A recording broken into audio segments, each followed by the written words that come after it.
The air that breathed from the mine's throat was a secret. Elias knelt, his bare hand held inches from the jagged opening, a dark wound in the granite flank of the mountain. Outside, the late autumn wind sliced through the pines with the sound of tearing canvas, carrying the first premonition of snow. But here, at the threshold of the earth, the air was still. It was not hot, not even truly warm, but it was without chill. It smelled of damp stone, of metallic dust, and of a deep, patient time that had nothing to do with seasons. He lowered his palm until it rested on the fine scree of the floor. A steady, constant temperature radiated from the rock. 84 degrees. His father's journal had been precise. Beside him, a scruffy dog named Barrow whined softly, his tail giving a single, uncertain thump against the ground. The dog, a mix of everything and nothing, with intelligent brown eyes and ears that couldn't decide whether to stand or flop, looked from Elias to the dark opening and back again.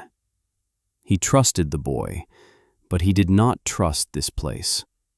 It was a hole that swallowed light.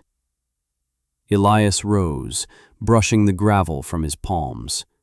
He was 17, but the set of his shoulders and the deliberate economy of his movements made him seem older. He had his father's quiet hands and his mother's stubborn jaw. Both were gone now, taken by the fever that had swept through the valley the previous spring, leaving him with a small, heavily mortgaged plot of land, a half-empty cabin, and a collection of his father's survey journals. It was in the last of these, tucked between geological strata charts and ore sample assays, that he had found the notes. Pages of meticulous temperature readings, airflow diagrams, and a theory.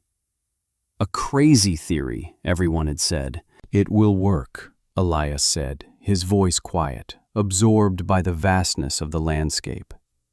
Barrow nudged a cold nose into his hand, a silent question. Elias looked down at the dog, then back at the mine. "This is our home."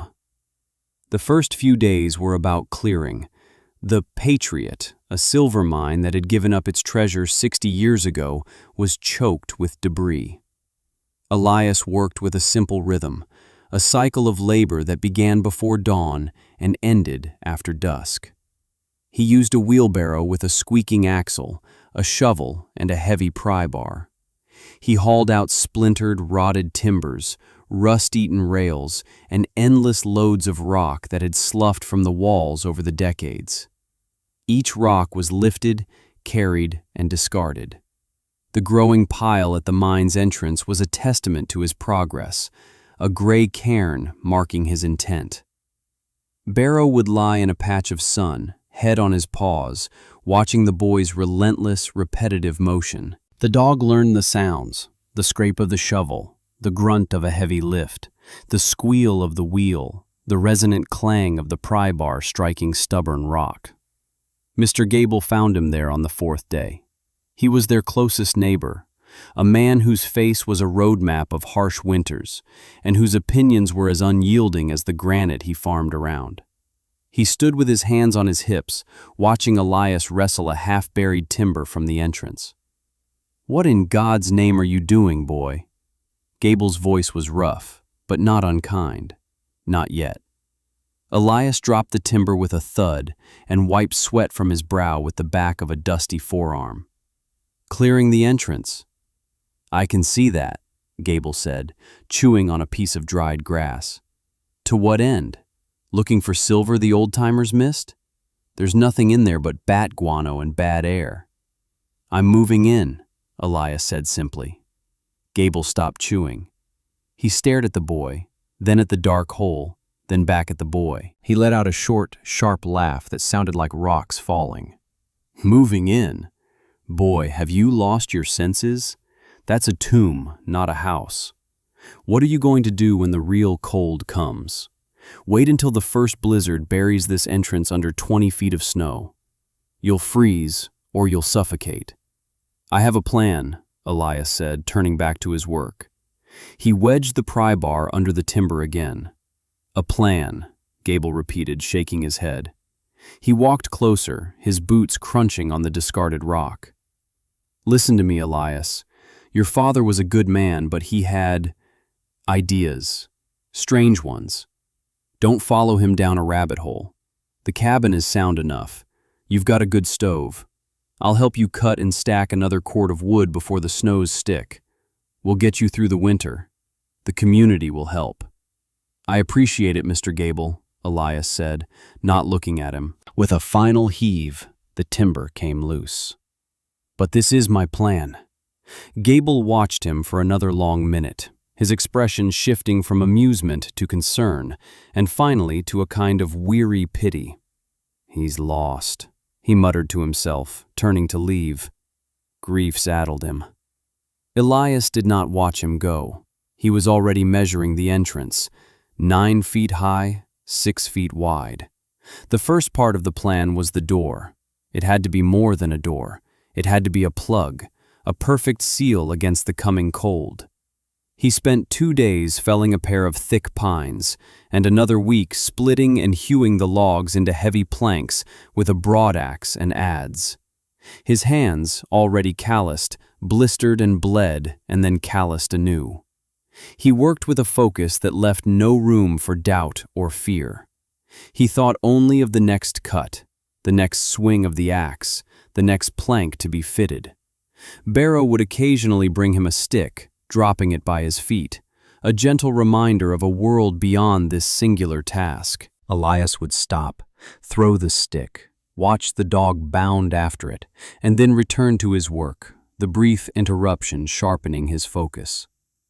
He built the door in 2 layers, a 6-inch thick slab of solid wood, with the planks running in opposite directions for strength. He used his father's auger to drill holes for the mortise and tenon joints, pounding them together with a heavy wooden mallet he fashioned from an oak branch. The space between the 2 layers he packed tight with sheep's wool he'd bought in town with the last of his money. The storekeeper had looked at him strangely. $17 for wool batting, enough to insulate a whole house. Big project? The man had asked. Something like that, Elias had replied. He built a heavy frame into the rock of the mine entrance, sinking timbers deep into the earth and anchoring them with iron pins he drove into drilled holes. It took him a week of painstaking labor, his hammer blows echoing down the granite throat of the mountain. When the frame was set, he wrestled the door into place using a system of levers and rollers. It was immensely heavy, a solid, immovable thing. He fashioned huge iron hinges from the old mine tracks, heating and bending them in a makeshift forge. The day he hung the door, the sun was a pale wafer in a graying sky. He swung it shut. The interior of the mine plunged into absolute darkness and a profound, ringing silence. The world outside disappeared. He pushed it open again, and the gray light and the sigh of the wind rushed back in. Barrow, who had been watching from a safe distance, crept forward and licked his hand. Mrs. Gable came next, carrying a basket covered with a checkered cloth. She was a kind woman, her face perpetually etched with worry. "Elias," she said, her voice soft. "Abel tells me you're nesting in this hole like a badger." "Good morning, Mrs. Gable," he said, accepting the basket. Inside were fresh bread, a jar of preserves, and a thick slab of bacon. "This isn't right, son. A boy needs a proper roof, a fire. Your mother would be heartbroken to see you like this." "My mother would want me to be safe," Elias replied, his voice even. "Safe? In a collapsing mine?" She wrung her hands. "Please, come back with me. Our spare room is warm. You can stay the winter. No one would think less of you." "I have work to do," he said. He looked past her, at the clouds piling up over the western peaks. They were darker now, heavier. The snow is coming. She left the basket and walked away, her shoulders slumped. He knew they thought he was mad. He heard the whispers in town when he went for supplies. The poor orphan boy, gone in the head from his loss. Let him be, some said. He'll come to his senses when the first frostbite sets in. Inside the mine, the real work began. The main tunnel ran straight for 200 feet before branching. The air temperature was constant. He used a thermometer from his father's kit, hanging it from a piton. 84 degrees, day and night. The rock itself was the source, a vast, patient reservoir of the Earth's inner heat. But his father's notes were clear. It wasn't enough to just live in the warm rock. The air had to move. Stagnant air would kill him as surely as the cold. He followed a diagram in the journal, a complex sketch of baffles and vents. The principle was simple, a thermal siphon. He needed 2 openings, one for cold, dense air to fall into the mine, and another for the warm, lighter air to rise out. The trick was to keep them separate, to create a current. His father had identified a secondary fissure, a narrow crack that ran from the main tunnel up toward the surface, 150 feet in. It was a natural chimney, but it was blocked. For the next 3 weeks, Elias worked in the flickering light of a single lantern, his world reduced to a small circle of rock and dust. He built a scaffold of salvaged timber and began to climb, hammer and chisel in hand, chipping away at the rock and debris that clogged the fissure. It was dangerous, exhausting work. Dust filled his lungs. His arms and back ached with a deep, persistent fire. Sometimes he would work for hours, only to have a section of loose rock collapse, undoing a day's progress. Barrow would wait for him at the bottom of the scaffold, a silent, worried sentinel. Each night, Elias would descend, covered in a fine gray powder, and share his meal with the dog in the unwavering, silent warmth. He would read his father's journals by lantern light, the neat, scientific script a conversation across time. The key is airflow velocity. A differential of 60 degrees between intake and exhaust should create a self-sustaining current of approximately 3 cubic feet per second, sufficient for 1 man and a dog. His father had even accounted for Barrow. He finally broke through to the surface on a Tuesday afternoon. A small shower of dirt and pebbles fell, followed by a sliver of piercingly bright, cold daylight. He chipped away, widening the hole until it was a foot in diameter. A plume of warm, moist air immediately began to rise from it, visible in the frigid atmosphere outside. He had his chimney. Down below, he constructed the second part of the system, the baffle. He built a wall of carefully stacked stone and clay mortar, splitting the last 20 feet of the main tunnel in half vertically. The outer door now opened into the lower half, the cold air intake. This channel ran along the floor. The upper half was sealed from the entrance, drawing its air from the deep warmth of the mine and venting it up the newly cleared chimney. He built a small, insulated inner door that allowed him to pass from the cold intake channel into the warm living space he was creating. He constructed his living quarters in a small side chamber just before the baffle wall. A raised wooden platform for his bedroll, a sturdy table and chair from hewn planks, shelves driven into the rock walls for his supplies. It was Spartan, but it was solid. It was his. The constant, gentle flow of air kept the space from feeling stale. It was a living, breathing shelter. Sheriff Brody arrived as the first heavy snow began to fall. The flakes were thick and wet, clinging to the brim of his hat. He was a large man, accustomed to authority. "Elias," he said, his voice leaving no room for argument. "This has gone on long enough. I've had half the town in my office worried sick. Gable, his wife, they all say you've lost your way. Pack your things. I'm taking you to the Gables." "I'm not going," Elias said. He was putting the finishing touches on the weather stripping around the big door, a mix of tar and wool. "Son," "This isn't a request," Brody said, stepping forward. "I can't leave you here to die. It's going to be 10 below tonight, and this is just the start of it." Elias looked at him. His face was calm, his eyes steady. "Sheriff, feel the air." He gestured to the mine entrance. A faint, almost imperceptible current was now flowing out of the lower half of the tunnel. It was 84 degrees. Brody held up a skeptical hand, then his eyes widened slightly. "What in the devil?" "It's a thermal siphon, geothermal convection." Elias used the words from the journal. "I'll be fine. I'll be warmer than anyone in town." The sheriff was nonplussed. He looked from the strange, warm draft to the boy's grimly determined face.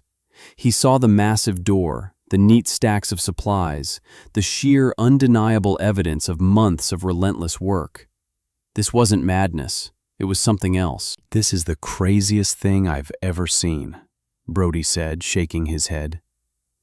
"If you're not at the Gables by morning, I'm coming back with 3 men, and we're dragging you out. For your own good."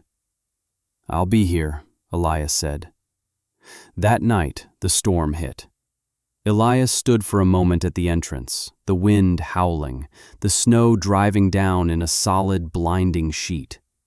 The world was being erased, buried in white. Barrow stood close, pressing against his leg. Elias gave the dog's head a rough pat, then he stepped inside, pulled the massive door shut, and dropped the heavy timber bar into place. The sound of the storm vanished. A deep, profound silence fell, broken only by the faint, whisper-soft hiss of the air moving through his vents. He lit his lantern. The small living space was cast in a warm, steady glow. He checked the thermometer. 84 degrees.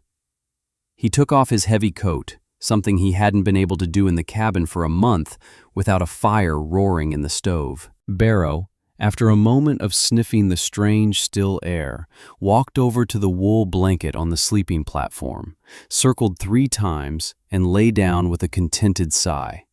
Outside, the temperature dropped to 10 below, then 20.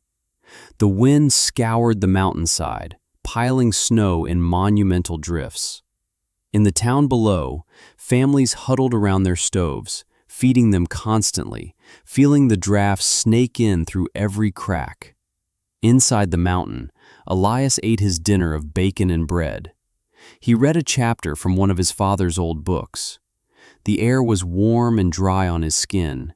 He felt no cold, heard no wind. He was floating in a calm, warm sea while a hurricane raged on the surface. He was safe. His plan had worked. For 3 days, the blizzard was a living thing. It consumed the landscape, burying fences, roads, and the lower floors of houses. The wind never stopped, its voice a constant, high-pitched scream. In town, the cold was a predator. It seeped through walls, frosted the inside of windows, and made every trip to the woodpile a life-threatening expedition. Woodpiles dwindled with terrifying speed. The town doctor's horse froze to death in its stable. Panic began to set in, a cold fear that was worse than the frost. Elias knew nothing of this. His life fell into a simple, peaceful routine. He woke, ate, tended to his small sanctuary, and read his father's journals, not for instruction anymore, but for companionship. He would run his fingers over the diagrams, the elegant equations, the confident script. "The earth provides," his father had written on the final page. "We only have to be clever enough to ask." Barrow showed no signs of distress. He ate, he slept. He followed Elias around the small, warm space, his tail wagging. To him, the world was this 20-foot chamber of calm and warmth. The howling beast outside did not exist.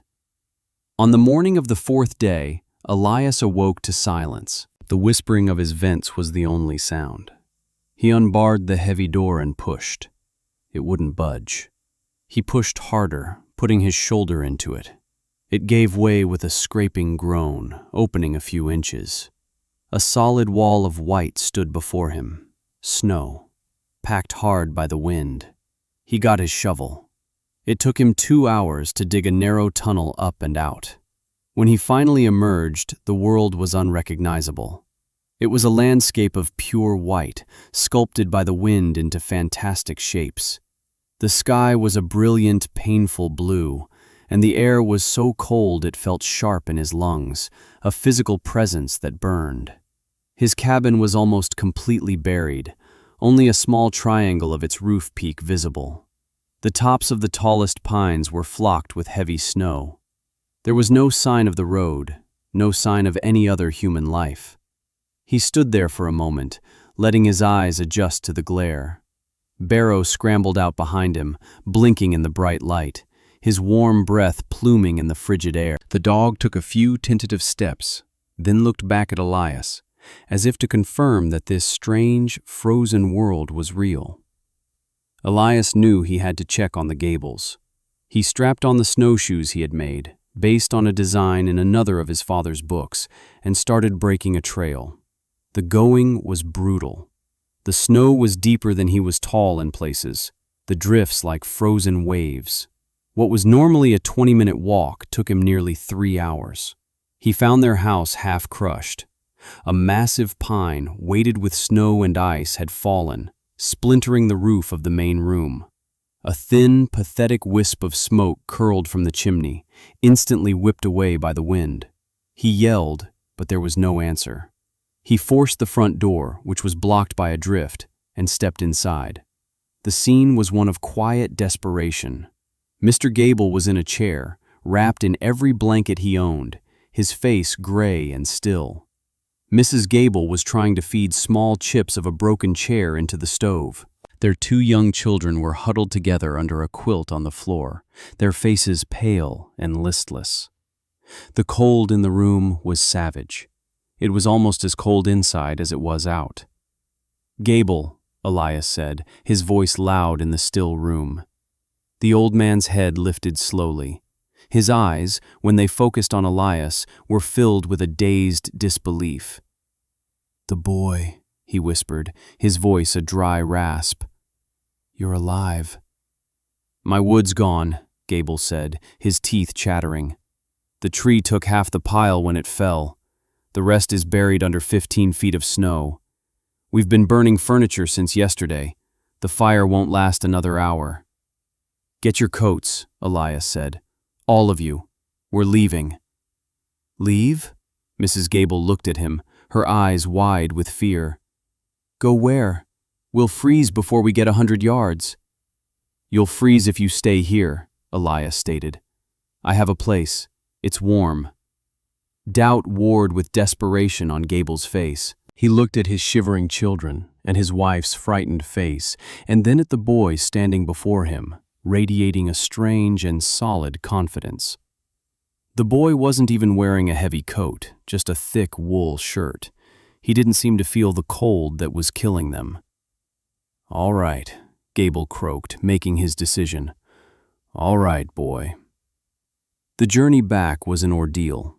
Elias practically had to carry the younger child, while Gable, weak and stumbling, leaned on his wife. The cold was relentless. But Elias was a fixed point, a beacon of purpose. He broke the trail, he encouraged them, he pulled them through drifts. When they finally reached the mine entrance, a dark hole in the endless white, Gable looked at it with dread. "In there?" he asked, his voice full of the old skepticism.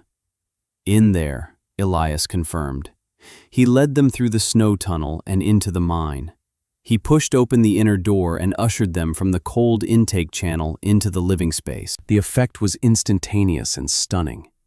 They stumbled from a world of brutal, life-ending cold into a pocket of impossible warmth. The 84-degree air wrapped around them like a blanket. The children, who had been shivering uncontrollably, stopped. Mrs. Gable began to cry, silent tears tracking through the grime on her face. Gable stood in the middle of the small, lantern-lit room, his mouth agape. He slowly, deliberately took off his gloves. He held his hands out, feeling the air. He touched the rock wall. It was warm. He looked at the simple, ingenious baffle system, the neat shelves, the sleeping platform where Barrow now sat, watching the newcomers with a calm curiosity.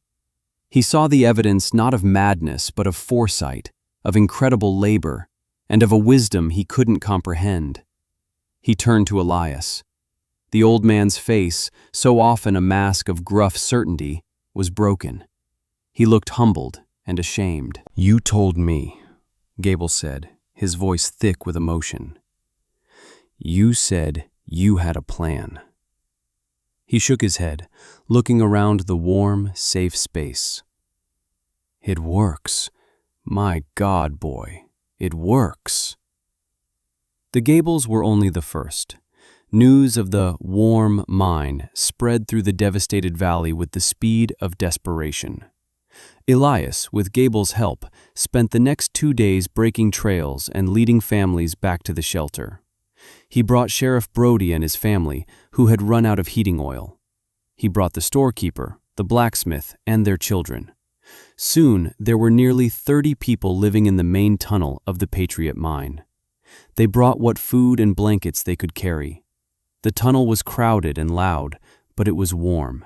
It was alive. In the heart of a winter that should have killed them, they were safe, huddled together in the gentle, constant breath of the earth. Elias, the quiet, grief-addled boy, became their reluctant leader. He showed them the principles of the ventilation, organized the rationing of food, and settled disputes. He spoke little, but when he did, people listened.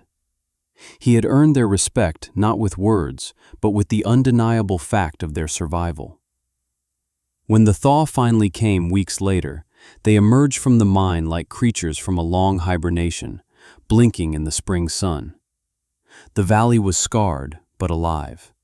They rebuilt. But they rebuilt differently.